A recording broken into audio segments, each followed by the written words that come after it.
Basi asante sana dada yetu kwa wimbo mtamu ule. Mungu akubariki sana. Mataro TV tuko hapa sababu yako. Kumbuka kila siku tunasema usiwe mchoyo, usile peke yako. Endelea kuwakaribisha ndugu zako, dada zako, kaka zako, walio mbali na wakaribu, waambieni jameni tuko mitamboni. Wale ambao mko katika Facebook, endelea kugawa na marafiki zako walio katika Facebook. Wale ambao mko katika Instagram, endelea kugawa na marafiki zako walio katika Instagram.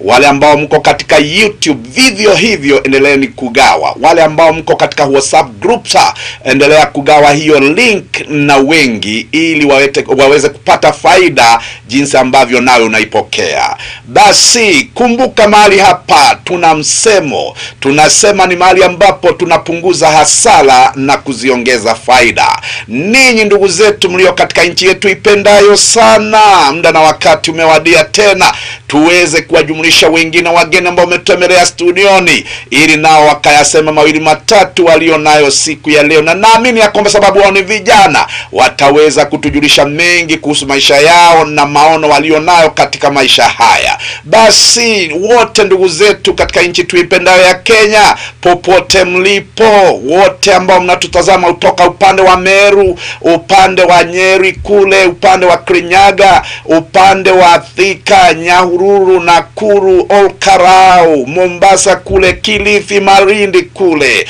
na hata upande wa Kisumu, Ngoma, Kakamega na kwinginepo, jameni wote mmekaribishwa kwa mikono miwili. Basi ndugu zetu, kama ilivyo kawaida, wana jumuiya ya Afrika Mashariki, wa Tanzania wenzetu, wale watu wa Uganda, nanyi pia mmekaribishwa. Burundi, Rwanda, South Sudan na Kongo, jameni wote kwa jumla mmekaribishwa kwa mikono miwili. Nataka niwatambulishe kwa wageni tulio nao studioni ili muweze kuwafahamu, na kisha baadaye tutajiendelesha katika hali na maswali ya siku, na najua ya kwamba mambo yatakuwa mazuri studioni mahali hapa. Itakuwa ni joto, lakini basi tutaendelea kujiburudisha kwa nyimbo nzuri ili kuipunguza joto kidogo mahali hapa. Basi pamoja nami studioni nina ndugu anayejulikana kwa jina Karubebe. Basi nataka nishukue nafasi ndugu Karubebe kukuwa mkuu. Hujambo?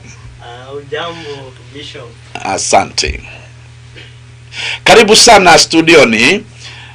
Asante sana Bishop. Basi ningetaka ushukue nafasi hii kuwafahamisha watazamaji wa Mataro, wewe ni nani, umezaliwa wapi, umesomea wapi, na siku ya leo unafanya nini? Kwanza ni kushukuru kwa kunipea nafasi kukuwa hapa. Kwa watazamaji wote, mimi naitwa Karubebe Junior.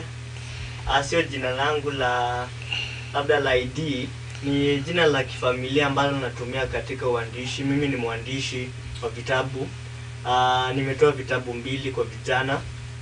Basi mimi ni kiongozi wa vijana. That's why natumia vitabu vyangu kuzungumza kwa vijana, kuongelesha vijana.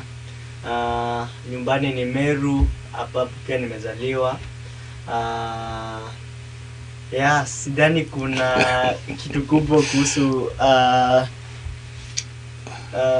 Meru. Labda niseme tu nimefurahi kufika hapa Nairobi kupata Bishop na kuona uko salama. Basi wa Meru wangetaka wajue ulisomea shule gani ya chekechea, nukaenda shule ya msingi wapi, sekondari pia ulienda wapi, na pengine university ulisomea wapi? Bado niko na mengi ya kusema kunihusu, nimeona. Na nilienda shule, nilisomea shule ya Catholic inaitwa St. Teresa's Primary, nikaperform vizuri. Mungu akanisaidia nikaenda shule nyingine julikani sana, lakini shule mzuri inaitwa Corona Boys High School.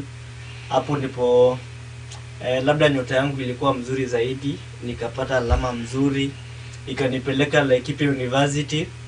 Uko Laikipia University ndipo niliweza kujijua zaidi. I served as sijui kizungu nimejua sana Bishop, kwa ni mix sana. Changanya watu watasikia tu. So I went to campus, so I did economics and statistics. It is still there where I was elected as the student secretary general. Na bado Mungu ni mwaminifu, nikaweza pia kuwa mwekazina ama treasurer wa Christian Union.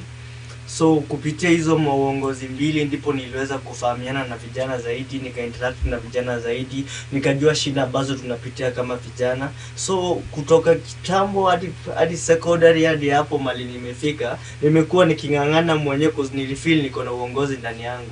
And so university ndipo uongozi iliweza kuchukua huko chini, sikuweza kuwa kiongozi hadi university. Asante sana ndugu Karubebe. Ningetaka pia tujue kidogo kuhusu historia yako katika jamii ama familia. Katika familia, uongozi ulikuwa namna gani? Katika familia, mimi nimezaliwa katika familia ya niko na brother mmoja. My dad alipass like 3 years ago. So I have a mom and my elder brother. Unajua ukikuwa na brother mkubwa huyo ndio mnaangalianga kama kiongozi, unabebangwa kama mtoto mdogo wa familia. So but I think I've learned a lot from them because as I said, I've told you once Bishop atujoiongea sana, but I've mentioned that I was not in that united family, but those challenges are the ones that zilinifanya nikajua uongozi zaidi, because I think uongozi pia inahitaji kuwa na hizo mashida ndo hata ukue mkakamavu zaidi. So I think familia, hata matukio za familia zimenijenga mwenyewe kuwa kiongozi. Na I think hizo ndizo vitu kubwa nimetoka. So generally nimetoka kwa familia brother moja na mom, na nimelewa pia na guka, ndiye amekuwa gumzo. Kwanza ningekataa kumention, angeudhika sana juu he such a great person. Yeye ndiye anaangalianga kama the father figure kwangu. Basi asante sana. Huyu ni ndugu Karubebe kutoka Meru, na anasema ya kwamba yeye ni kiongozi, sio tu kiongozi wa vijijini kule, bali ni kiongozi na hata chuo kikuu alifanyika kiongozi kule. Basi nataka ili aendelee kujiandaa vizuri zaidi, nataka tuingie upande ule mwingine wa studio, tupokezwe wimbo unaoingia mitamboni kwa njia taratibu kama hii.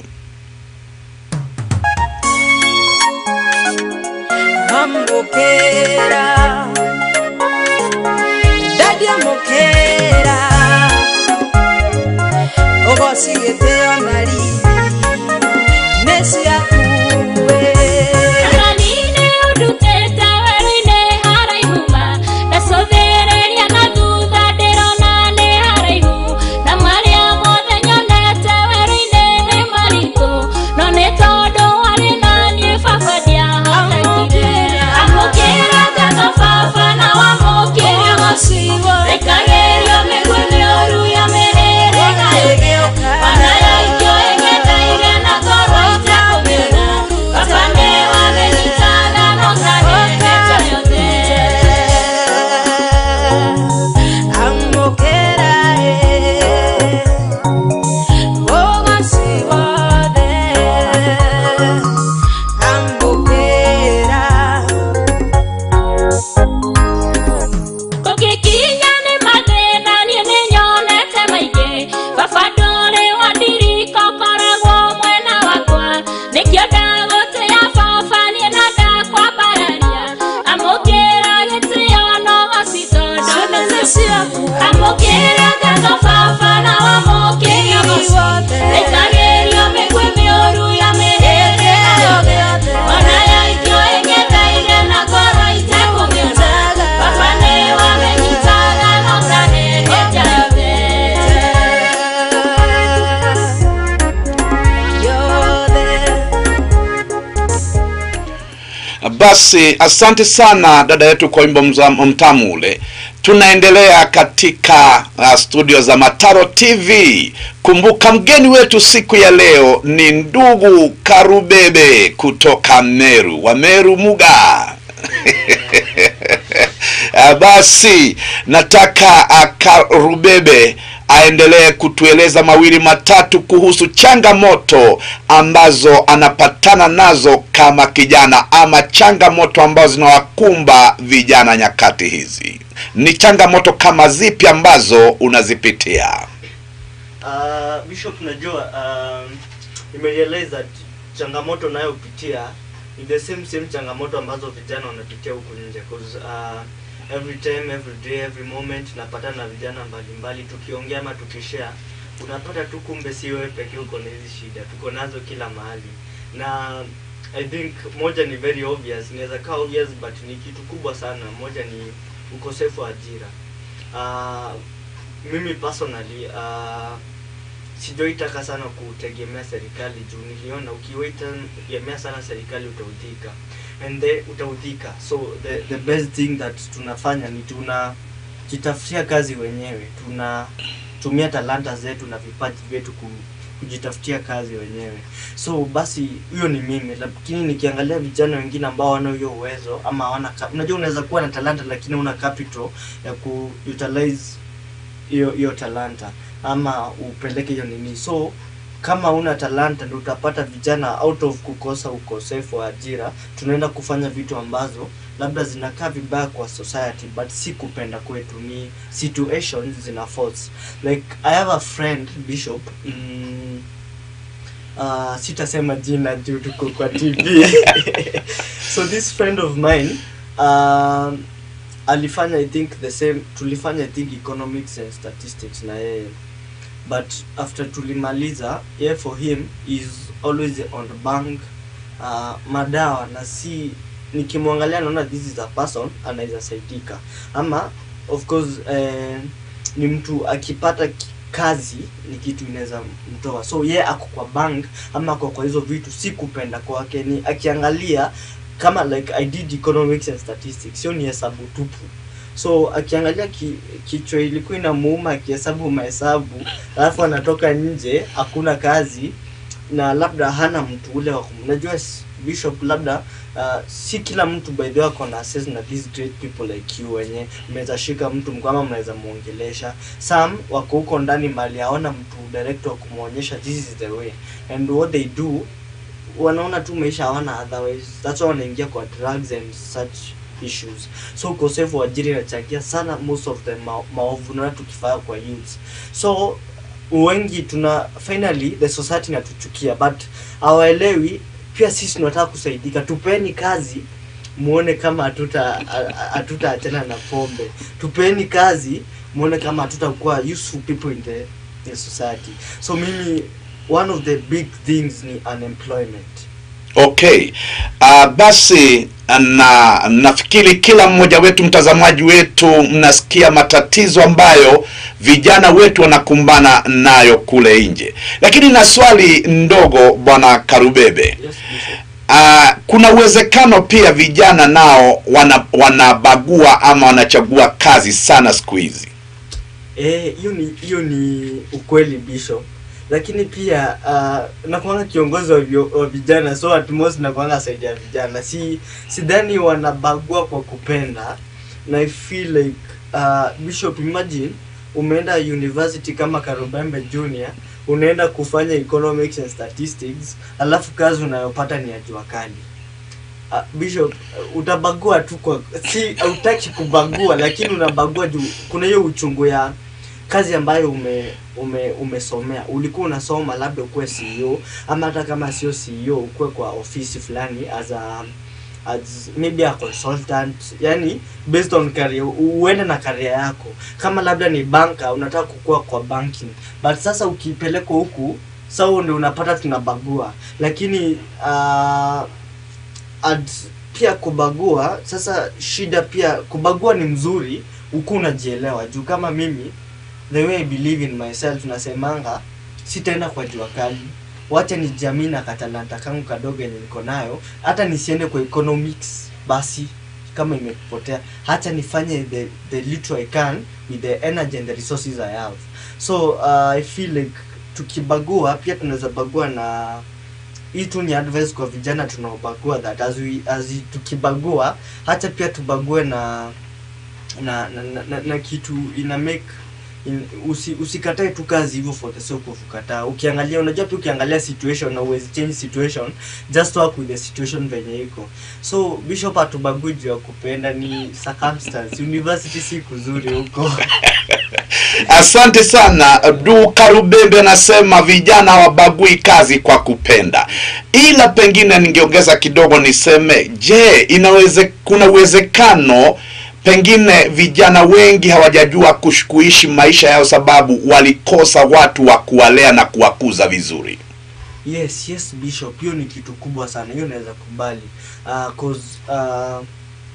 Kama una mtu anayekuelekeza, that's why Bishop nilisema most of us tusiblemiwe kama vijana tunapopatikana kwa vijiji ama kwa streets, tuko nini, labda hatuna people close to watu wanaweza tu advise, labda hatuna access na watu kama Bishop. Unajua Bishop huko Meru, huko kila mahali, labda watu wako hapo ndio wanapata hiyo advantage kubwa. But sasa huko vijiji we don't have all the people of goodwill. Unajua watu wa goodwill ni mtu akona hiyo roho ya kusaidia na anaelewa papasa kuwa mwongozo kwa mtu ama kukuwa na hiyo father figure kwa kijana ama kwa msichana yote. So I feel yes, kukosa hiyo watu wa kuelekeza inachangia pakubwa sana. Basi mtazamaji wa Mataro TV, unasikia vile ambavyo kijana anaeleza matatizo ambayo wanapitia kila siku, na basi hapa kunaonekana kuna changamoto kwa baba wale. Basi inaonekana baba wameacha kazi zao sababu yule ambaye anaweza kumfanya kijana wake apate kuelewa maisha na jinsi ya kuishi maisha ni baba mlezi yule. Si baba tu mzazi, kuna baba mzazi na kuna baba mlezi yule. Basi tunatakiwa tuwe na wengi baba wanaolea ili waweze kuwakuza vijana wao vizuri na wafundishe maisha. Basi pengine nigawe nawe machache hapa sababu nami nilikuza toka mahali, na kile ambacho ningetaka pia, pamoja na kusikia vile ambavyo mnapitia hali ngumu, nilibahatika kuwa na baba ambaye pengine alinishika mkono na kunionyesha mambo mawili matatu. Nakumbuka wakati ambapo nilitoka kidato cha 4 nikigojea kuingia kule mbele, nilijifundisha mambo na kazi duni zile zilionekana ni duni, ila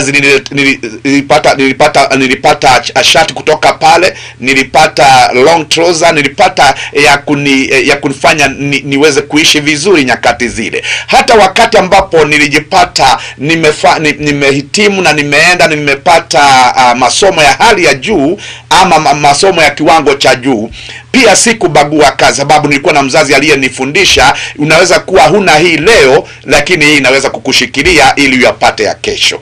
Basi nataka niseme mambo haya kwa wazee mnayenitazama hapa. Tuna vijana studioni na wanakilio, wanasema wamekosa mentors, watu ambao watawakuza, watu ambao watawalea. Naomba popote wazee mlipo, jameni, tuamuke, turejelee kazi yetu, tuwe watu wa kuwakuza vijana hawa, kuwaelekeza vijana hawa na kuwafundisha jinsi maisha inavyotakiwa wayaishi. Sababu nasikia wanaingia kwa madawa sababu lengo lao ni kupata kazi ya ofisi, ni apate kazi ambayo akisikika kijijini anasikika ako katika kazi fulani, ila hawakufundishwa ya kwamba kando na masomo ya hali ya juu yale, sio kila mtu atafanikiwa kuingia katika ofisi, na sio kila yoyote yule ambaye amesoma atabahatika kuajiriwa na kampuni kubwa. Kwa hivyo ni kazi na ni jukumu la kila baba mzazi na mlezi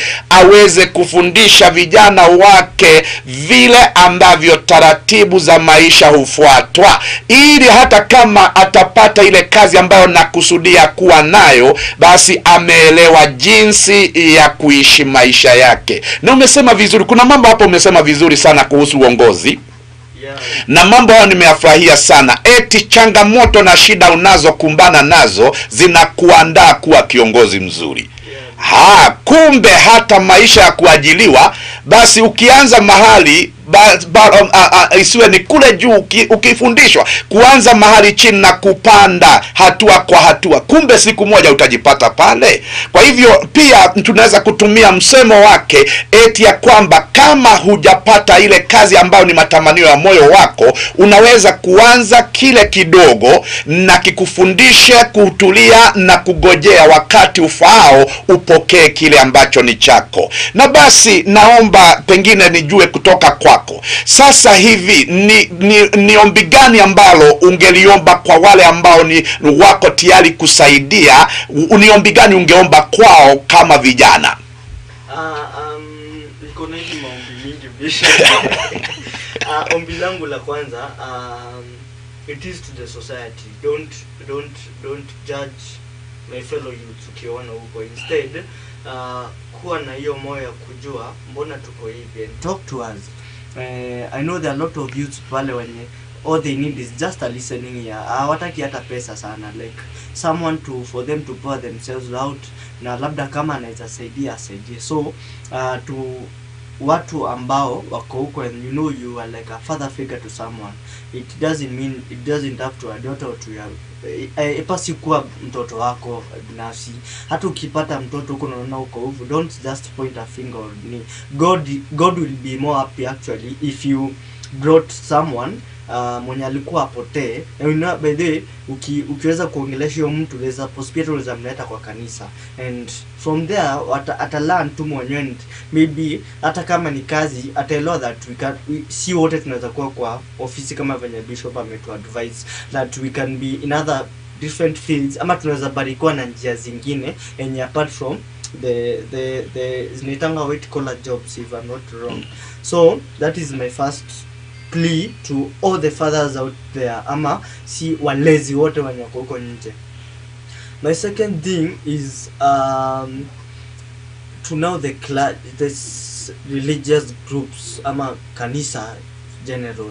I don't know how you can do it, but I feel there's a way. There can be a program, there can be maybe a seminar, there must be something that I believe in the men of God. They have a way of wanakuanga na a better manifestation or a better, they know how they can bring programs huko kwa society and kwa kijijis, maybe crusades, vitu zenye zinaweza fanya we youth tuta-attend, tuta-learn, watatuchanua, watatuambia how life is. They will make life easy for us. As we see life is very hard, for them they will help us understand life in a better dimension. I know by the way, if I attend any service, ama pia nyinyi mavijana wenye mnatutazama, mnajuanga anytime ukienda kwa church and then someone tells you that you can make it, kunako ka feeling aja kupea pesa, but just that word that it has come from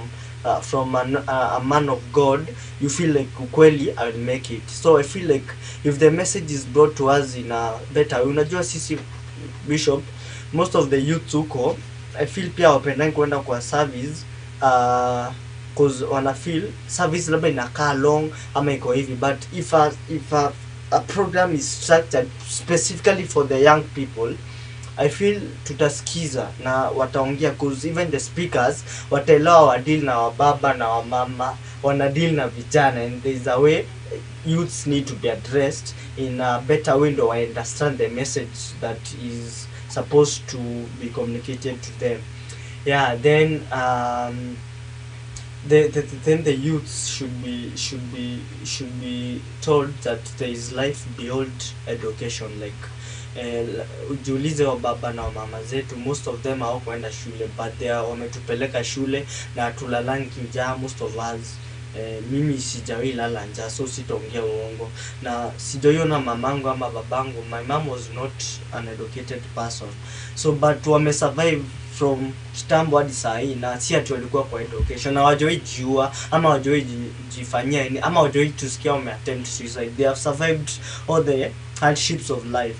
So we need to understand that there is life beyond education, kama venye bishop ametuambia. Like we can think beyond that. How can we survive as we wait maybe for the government to to, and maybe that is where the government comes in. Yeah, it's also a plea to the government. Point we overlap, but it's okay. Yeah, the government should also think about us, because I know this TV is big and it is reaching many government officials. That also you, as youths, as we think that there is life beyond education, even the government can also in the process be thinking of better ways of maybe creating more job opportunities for the young people.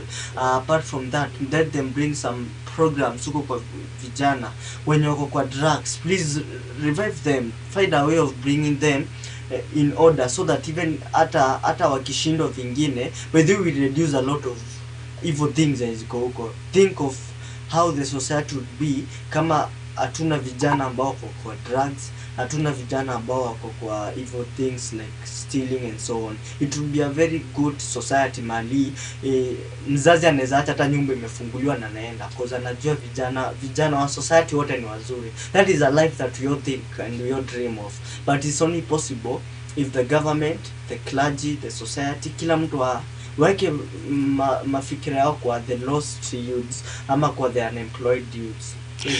Asante sana. Nafikiri kila yoyote ambaye anatutazama amesikia maombi ya kijana wetu Karubebe, na basi najua sababu nasikika mbali na karibu kuna wale ambao sasa watakufikia, na ningetaka kabla hatujaendelea sana, unaweza kuwapa nambari yako ya simu, ili kama kuna mtu angetaka kuongea nawe na angetaka msaidiane, na mwingine angetaka pia kukufikia kusaidie kwa jambo moja ama lingine, ningeomba uwape namba yako ya simu ili waweze kukufikia kwa njia iliyo rahisi. Yes Bishop, nambari yangu ya simu ni 0741567811. Rudia tena. 0741567811. Ama pia kwa mitandao ukinipata tu Karubembe Junior, nitumie message, tutaongea kama vijana, ama mtu yeyote tutaongea tu encourageane kama vijana, tutiane nguvu. Basi kabla hatujafunga kipindi kile, nasikia wewe pia ni mwandishi wa vitabu. Yes. Ni yapi ambayo ungetaka kuyaongelesha ama kuwaongelesha vijana wenzako, sababu nasikia hujakaa bure tu, unafanya kazi zingine kama uandishi wa vitabu. Ni yapi ambayo ungetaka kusema kuhusu uandishi wa vitabu, na ni yapi ambayo pia ungetaka kuyasemesha ama kuwasemesha vijana wenzako wasibaki kukaa tu kugojea? Yeah, I've talked. I think this is my best part. Come on, the last thing. This is my best part when I'm talking about my books, because this is where I feel that I carry a seed inside me, and that seed is to impact my generation. And so to the young people, I write books to encourage you as young people. My first book is called Divided Heart, Bishop. It was produced by one of my biggest publishers. I love them so much because they are we are the best in Kenya. It's called Eden Legacy. It's called Divided Heart, my book. It's purely about love, because I felt that young people are killing themselves because of love, and I'm a comical person. Even the name itself, Bishop akisema Karubembe anacheka, because that is how I like to address youths, in a comical way. My book is a love story, but with a clear message in it. I was trying to address the issue of youths killing themselves because of love, and that's why I keep telling youths, mapenzi tulipata na tutaiacha, and if true love exists, if true love is there, then issues like suicide should never be the case, because true love should always win. And even God always insists, in the whole book is always love, love, love, love, love. So love should never turn into murder, should never turn into suicide and other evil things and domestic violence. So if you grab a copy of my book, nimepeana a very good story, a very interesting story. You can grab your copy. My number nimepeana, you can always get to me. Then my second book is called The Life I Have Lived. Is a book that I have purely talked about my whole life story. I've talked about my family.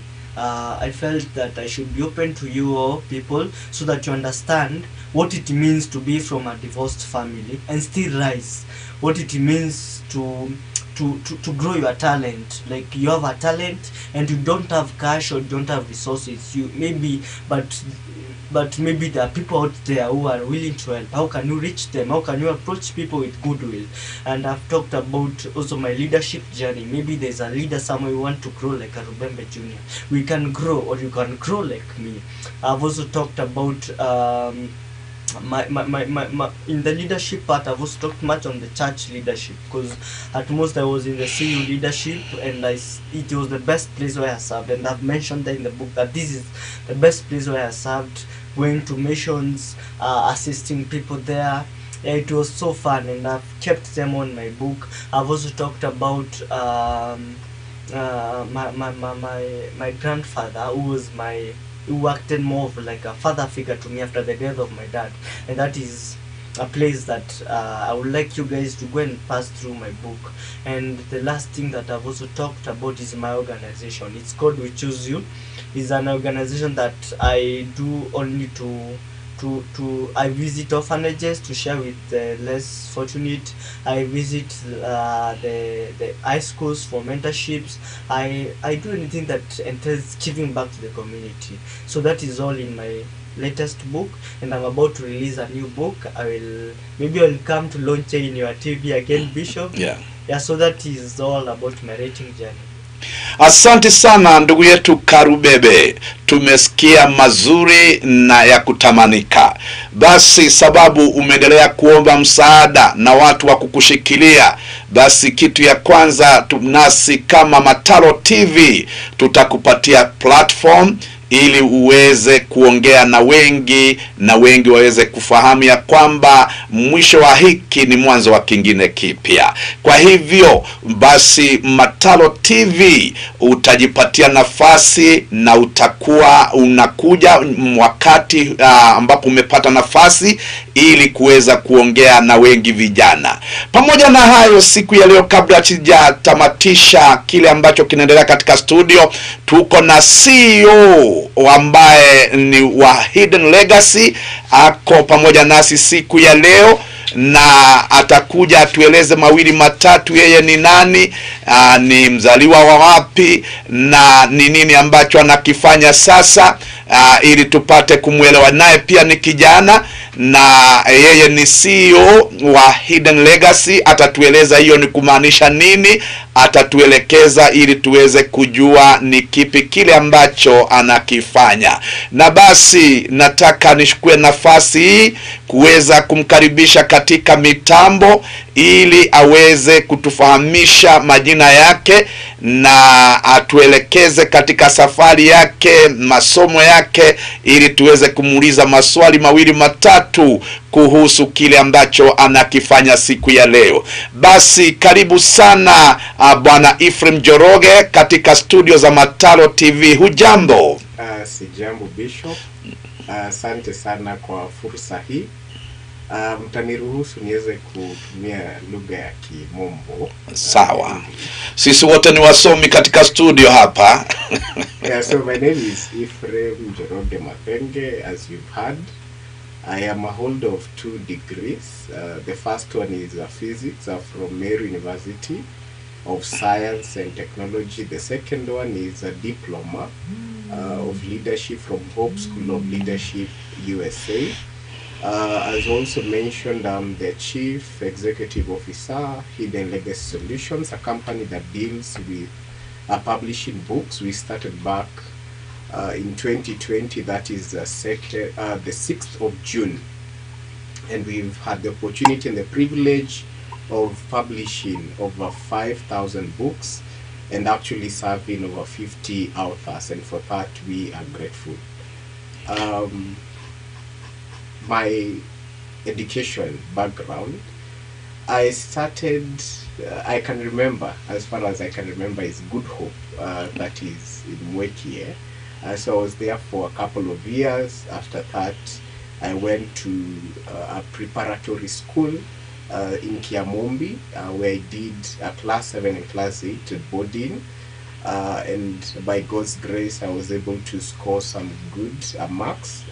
After that, joining Baricho High School, which is currently a good a well-performing national school for 4 years. And after that, again, by the grace of God, I joined Meru University, where I studied physics and thereafter leadership. Thank you. We thank God for your life, the CEO, Mr. Joroge. And maybe I would like you to take this opportunity to talk to the youth that are feeling frustrated outside there. Just give them a word of encouragement, because I know there are so many that are frustrated and there are so many that are giving up. What word of encouragement would you pass through to such that are frustrated in the society? One, I want to begin by saying Karubembe put it so well, and so I would want to also add on that, discouragement comes, and especially in the place where we've not realized the talents and the giftings that God has placed in our hands. One, I want to tell you that there is so much hope. There is so much hope in you, and there is a seed of greatness inside of you. The society has taught us to know that, if you fail in school, then you can't make it outside there. By the way, I graduated with a physics degree, and I am not doing any job. I've never been employed using that degree. And so you can discover gifting in you. I discovered mine. Back in 2016, I did my first book. I should have mentioned that. I'm an author of 5 books. And look at that. It's a story that is so encouraging. Starting from 2016, developing a talent, developing a gifting, and I have put food on my table through that. And so I want to tell you, you who feels discouraged, you who feels there is no hope, there is something that God has put in you. There is a seed of greatness that is inside of you. And you just need to, create time, ask the Lord to reveal to you, and there is so much hope if you actually dig through that, and you can do it. Yeah, thank you for putting it in the right way. I think whoever is listening to Mataro TV, they are getting it right. And maybe just but to ask a question, what are some of the challenges that you have encountered in your journey in this new area or in the new career that you are focused in carrying on? One of the things that has been the biggest challenge is what you'd call, and especially listening to friends, people will expect that a person, they set a certain bar, caliber for a person who will be doing publishing. And so societal acceptance is one of the challenges that I am facing, and I believe every young person who believes in themselves, they would have to encounter certain barriers. There are people who will just come to you and listen to you and tell you, you know what, you don't have what it takes to do this and this. And so that has been one of the biggest challenges, and I'm grateful that we are going through that. Okay, thank you. What are your expectations in your new vision? One, we are the best. We believe we are the best publishing house. And by the way, when we started Hidden Legacy Solutions, it's not publishers, Hidden Legacy Publishers. Our vision has always been one to bridge the gap between, and especially the young people, and allowing them to impact the lives of people. So we go beyond just a business. We are here to help people transform and impact the lives of people. And so one of the things is to be global. I want to not only focus locally, but also focus globally. But again, we not only do publishing, we do websites, we do branding, we do a couple of things. If you needed an MC, if you have an event, then we are here for you. We are solution makers. Thank you so much. I believe you're communicating and so many people are getting encouraged. Maybe before you're done, maybe there are those people that are listening from various places, and maybe others from other countries, and maybe they would like to connect with you to publish their books. How do they go about that? One, I have to say, and thank you, Bishop, for the platform to advertise on your TV, Mataro TV. And I have to say that Hidden Legacy Solutions gives you a platform to publish as low as 30 copies. What do I mean by that? We give you an opportunity to begin from where you are at. So you do not have to be afraid about the finances, your financial muscles. You just come, and we are here to not only publish your book but also to work with you. But again, our services would include this mock-up that allows your customers to see the book that will be coming. We give performance to students. If you are in the UK, US, and you're a student and you want maybe to raise a few dollars from a friend, from friends and family, we provide not only local performers but also international performers, so you're able to raise money online and also in a hard copy way, if you put it that way. But again, yeah, so 30 copies. So we have the mock-up and the cover, we have editing services, we have the layout design, but again also printing, and we deliver globally. We put your books in a ship, and then within 30 to 60 days you have your books delivered. Wow, well said. I think we have great leaders with us in studio, and it's our joy to continue inviting such great leaders, such great minds in our studio. And I hope you, our listeners, from wherever you are, you're getting blessed. Now, my last question to you: what are you doing to nurture others to become like you? What preparations are there, or what platforms are you trying to raise for others to become better people like you are? One of the things is actually not only interacting with clients from a business perspective, but also getting to work with them. We recently organized an event dubbed, this was a collective book launch, and one of the reasons or the theme of that launch was to allow authors interact not only from a business perspective, but also to impact each other's lives. And so year by year, every fourth month of the year, we do have an event dubbed Collective Book Launch. Now in this book launch, we would invite guest speakers, and the last one that we had this year, we had the privilege of having our Bishop Joseph Mathenge, the founder of Mataro TV.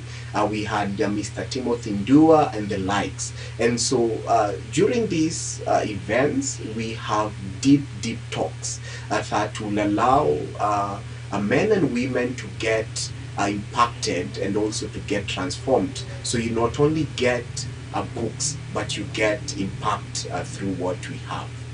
What are your last comment before we wind up? One, I want to say that Mataro TV is the best TV that we have, not only in Kenya but internationally. If you've not subscribed to this TV, I request you to visit YouTube or Facebook, put a like there. You're going to get this on Instagram, and share with your friends and family. Stay tuned, you getting the best. As Bishop will put it, you get a free advice without making payments. But again, if you feel compelled to support, there's a till number just below your screen, so you could just proceed to M-Pesa, pay bill, and then just drop something and go on.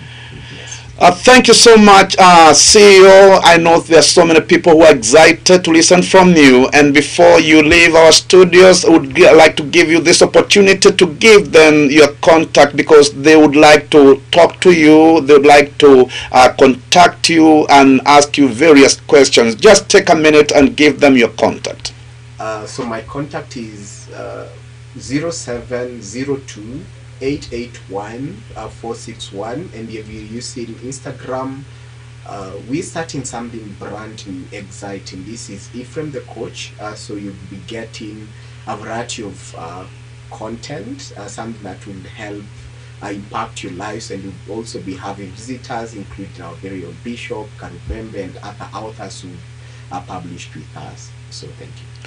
Asante sana. Sasa turejelee lugha ya taifa kama vile ambavyo tumezoea katika Mataro TV wengine, na tutawasaidia vijana. Kumbuka Mataro TV, kando na mengine ambayo tunafanya, kazi yetu iliyo ya kwanza ni kuweza kumkuza vizuri mwana wa kiume, kumlea vizuri na kumwelekeza vizuri mwana wa kiume. Na basi sina budi ila kuaga, lakini kabla sijawaaga toka studioni, nataka turejee upande ule mwingine wa studio, tupokezwe kibao kinachoingia mitamboni kwa njia taratibu kama hii. Ushimiwe, utore